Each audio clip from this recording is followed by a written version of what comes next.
December 21st was the winter solstice, a time when the shorter days, the decreasing light, has reached its ebb.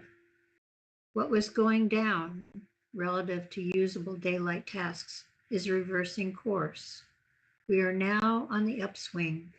More brightness, longer days, more revealing, more truth. One could muse that the winter darkness we are coming out of is not really the few months long and spiraling down to greater darkness until now, but that we have really been in darkness for much longer, for over a century.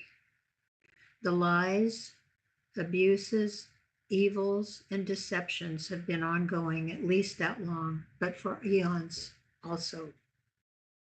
We are awakening from a long slumber of innocence, ignorance, denial, or all three. We've been living the lie that what is up is really down, that lies are truth, and what is true are lies. We've come full circle to the beginning of conspiracy theories, whose theories are all true conspiracies, where two or more intend to conspire against one or others.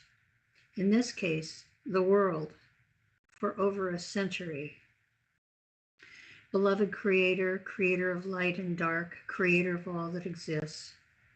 Now that we know our I Am presence, that is who we are, now that we know the depth and divisiveness of deceits others are capable of perpetrating on humanity, and after the shock of it all, it is time for tremendous gratitude. A wave of calm washes over once the hideous, even unbearable truths are revealed and accepted. The powers that ought not be have hidden behind state secrets, national security, and they can't handle the truth excuses far too long. Them not wanting to be seen, yet surveilling us to a gnat's eyebrow. It is time for tremendous gratitude as the darkness lifts to longer, brighter days. It is a rising up. It is a time of the revealing, for it is the increasing light that we see more clearly. As with longer days, our days will grow in truth and greater understanding. May that increasing self-awareness and awareness of that which we have endured bring us to tremendous healing and assistance in that on behalf of others around us, be they acquaintances, friends, or family. It is a glorious rising of awareness. Like the grand rising we do every morning, our eyelids open to a new day, and the gratitude we feel when we discover we are granted another day to learn, accomplish, and enjoy. Let it be so, and so it is.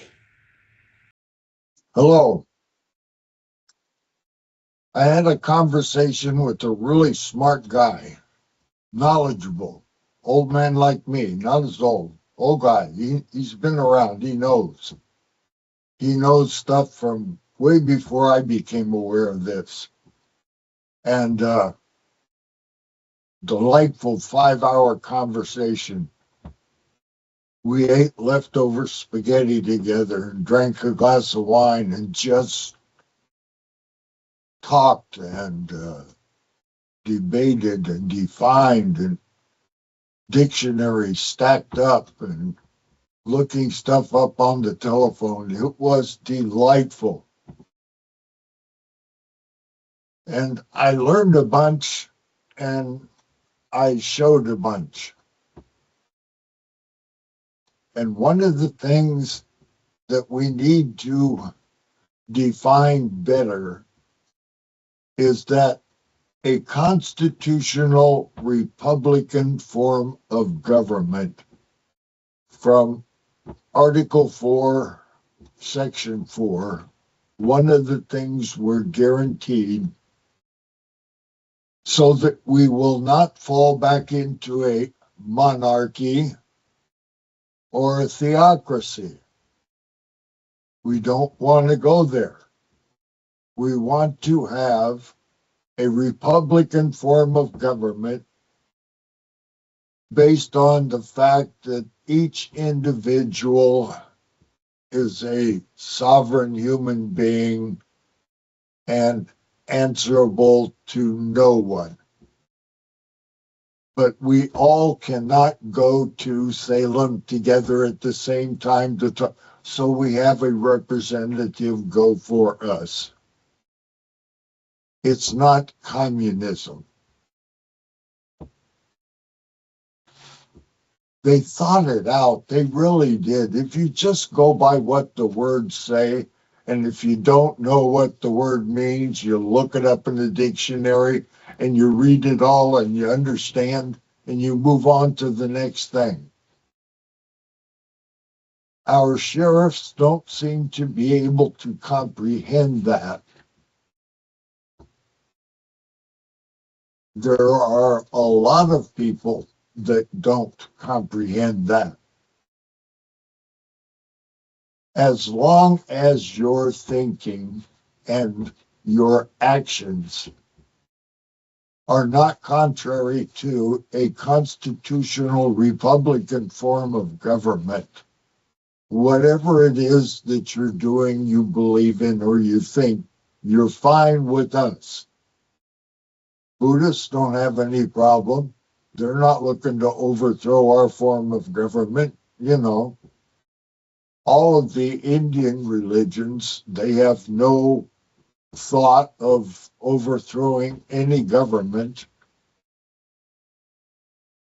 So all of those that have no thought of overthrowing our form of government, which is all written down, president, Senate, House, legislature, judiciary, it's all written down. All you have to do is do it right, like it's written down, and it all works well. So we're in the process of defining what works well. And we have the dictionaries and we have facsimiles of all the documents to the best of our ability. We know what we have to have. Then we also know some of the things that we cannot have. We cannot permit to be here. And it has happened. And it is a paradox.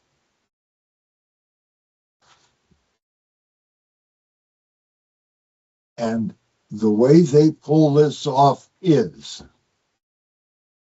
a guy like William Jefferson Clinton says to be competitive in the world, what we have to do is remove the limitations on our banking and our insurance and our stock markets so they can compete worldwide. And he sold it and he did it. And he contravened all that had been learned and suffered in 1929 era by permitting those robber barons to rob us.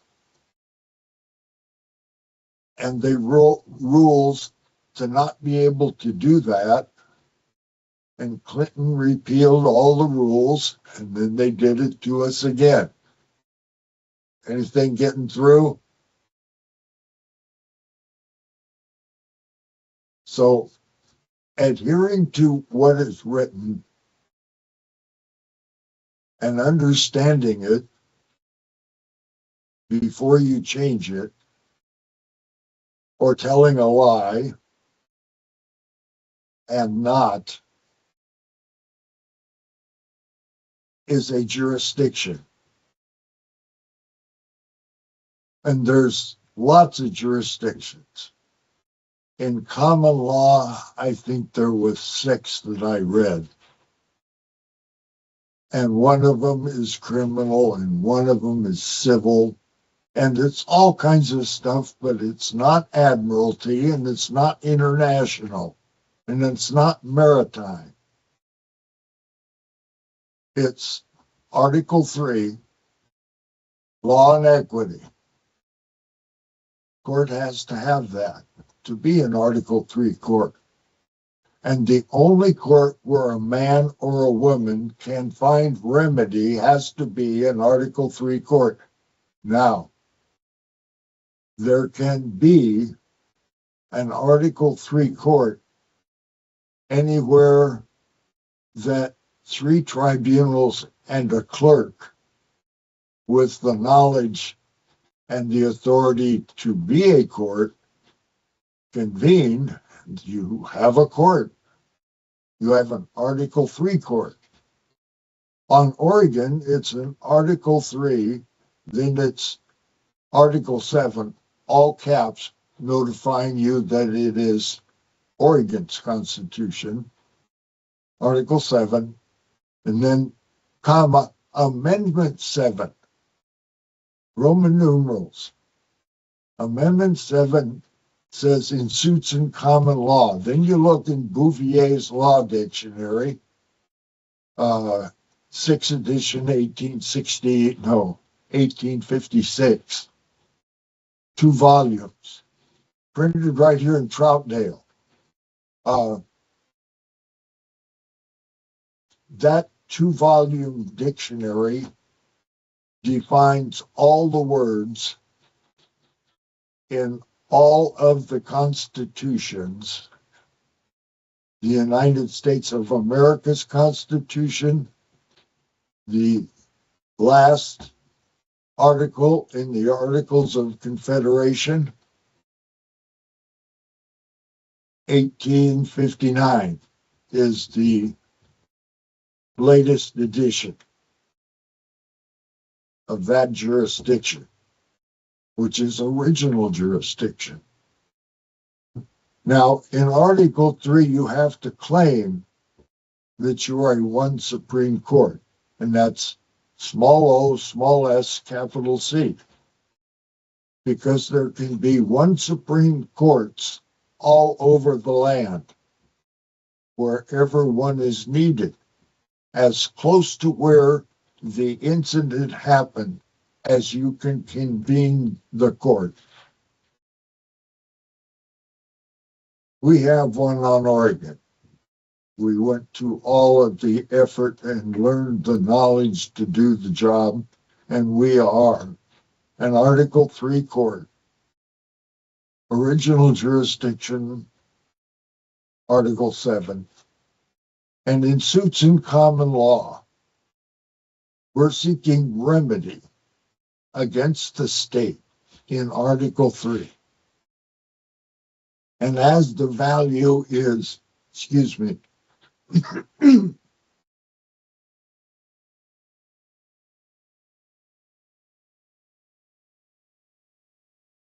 and as the value exceeds $20,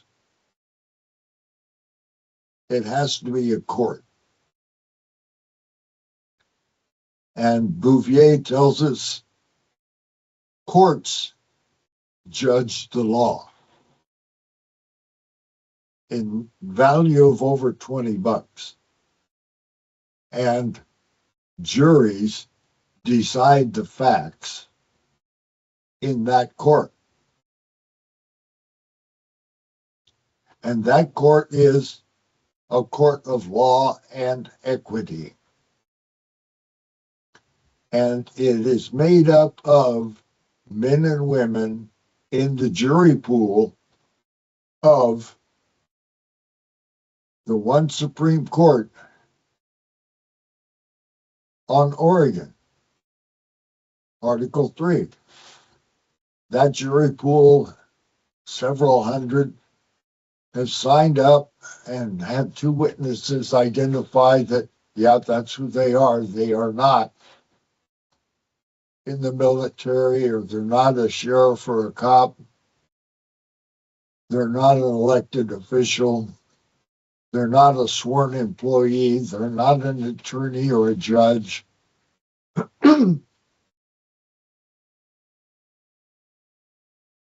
They're not a U.S. citizen. They're not a state national. They are jura summa imperii. They are a sovereign man or woman. every one of them with two witnesses. That's the jury pool on Oregon. We've had, I think, 15 or 17 juries meet and make a decision, a verdict or an award, whatever the jury decides to do, because the court has already determined what the law is and offered all of this to the jury, and the jury will decide what to do. And that jury is made up of 12 from this pool.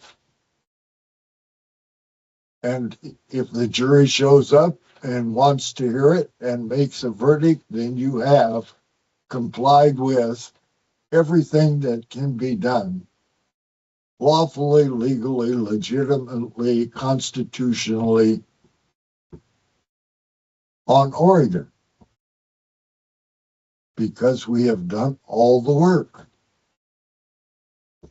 Ex parte Milligan. I explained that to a guy that was very knowledgeable and had no clue.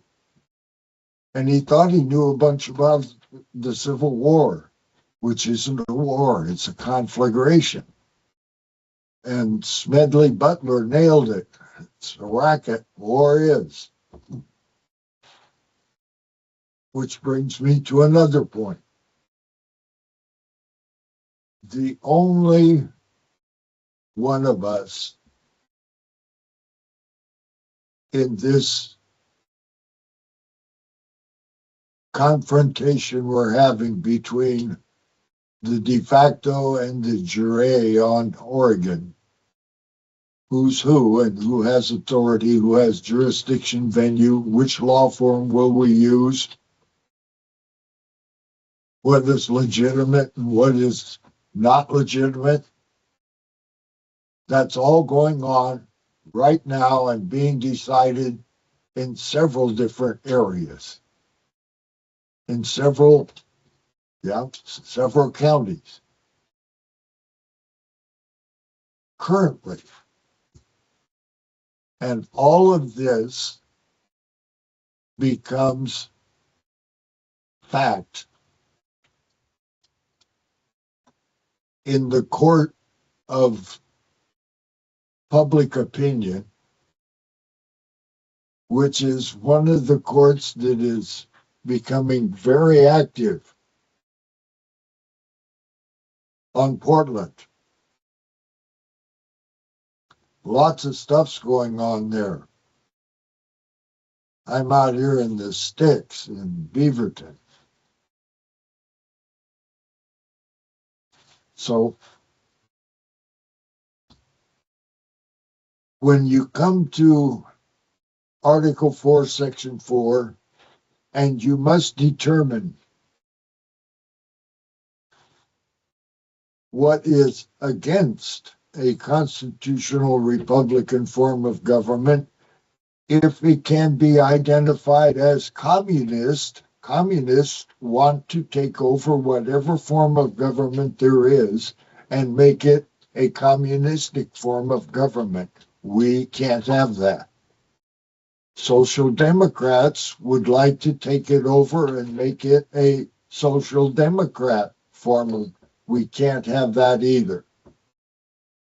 We have to have a constitutional Republican form of government as specified in our Constitution. On Oregon, 1859, what we have is a facsimile of it, but it's the best we can do. The Secretary of State of Oregon is incapable of providing a viewing of the document. That seems to be illegal or illegitimate or de facto or code of law or something. So we're looking at what kind of government is required among the several states with original jurisdiction. what is actually required. And it must be an Article 4, Section 4 form of government. So we know it can't be communistic, it can't be fascist, because that's a different, that doesn't fit either. Can't be democratic, that's just mob rule. So can't be monarch. So what it has to be is some form of what the Algonquins, Iroquois, Mohegan, there was a lot of tribes, and they had a Republican form of government, and it worked quite well, but it had never been written down. And sometime between 1664, in the 1600s anyhow, and 1776, the Europeans that were making the decisions for the 13 colonies came up with the indigenous Indian form of government, and they wrote it down. And after it was all written down, it's really hard to live up to, but they tried and they succeeded. And they had lots of adventures along the way with kings and wars and all sorts of stuff. Until finally, in 1859, Oregon became the 33rd state. We know all of that pretty much. We can pretty much prove that with a preponderance of evidence. It's not like it's just written down someplace and there's no evidence. There's lots of evidence. We can't find the original document, but we can come pretty close. It's not like it's lost or burned up in a fire. Boy, they actually have that in the Oregon archives. No, we don't have that document. There was a fire. That's the answer to that question, whatever the hell it was, I forget. But a guy named Jim, who worked for the Department of Justice for Oregon, assigned to me at the time, knowledgeable guy.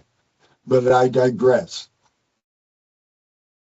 Article 4, Section 4 tells us what we have to have. And what we have to have is written in 2 documents, and it's all the best we can do. And we have a dictionary for those 2 documents. Anything that conflicts with those 2 documents and that dictionary's definition is a nullity. It does not count. It has no relevance in the argument. I don't want to hear the yabbats and all of that. We know, because we've done the work, from 1775, we have the provenance of original jurisdiction. When you lose original jurisdiction, you now are in the hands of pirates. You're in the hands of the coup. You are after the fact of law, and you're into color of law. This is the fraud. Once you uncover the fraud, that none of us did, it happened a really long time ago, and lots of people know about it, and they keep it secret, but it's not secret. It's out there. And all of that is signed, sealed, stamped, witnessed, proof of service published. We've done the work on Oregon, and we have conclusions, we have awards, and we have verdicts. And we have sheriffs who cannot occupy the office of sheriff because they haven't complied with what they need to comply with, and they want to play pretend that they are. Doesn't work. You can't do it. All of that is over. You will either be legitimate, honorable, and do your proper job as written down, as you agreed to in your employment contract, as is required by the ORS. Any way you want to cut it, you got to get the paperwork right, and you have to have a proper oath. And you have to do the whole thing with honor, regardless of what was done yesterday or last week or for the last 115 years. We're going to do it right from now on. We are not hiding from the truth, and we will not permit our sheriffs to hide from the truth. It's going to happen. We are now at the conclusion of 2025. And in a little while, it's going to say 2026.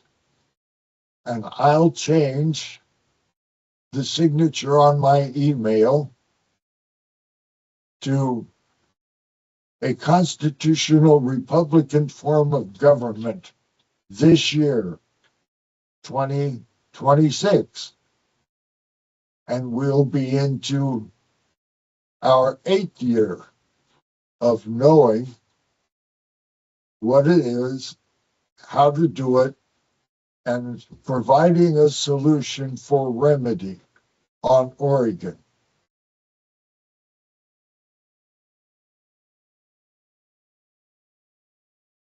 They do not want to let go of this. They do not intend on losing here. And we do not intend giving it back to them. And then the bullets started flying. Then he jumps out of the car. And he's got both his hands up. And he got out of the car, and he had his hands in the air. He's like, just shoot me then. This is what you want, to shoot me. And they did. They shot him dead. With his hands in the air, and I saw it. I swear to God. He was just walking with his hands in the air. And they shot him. And they shot him dead, and then after he was down on the ground, they shot him 3 more times.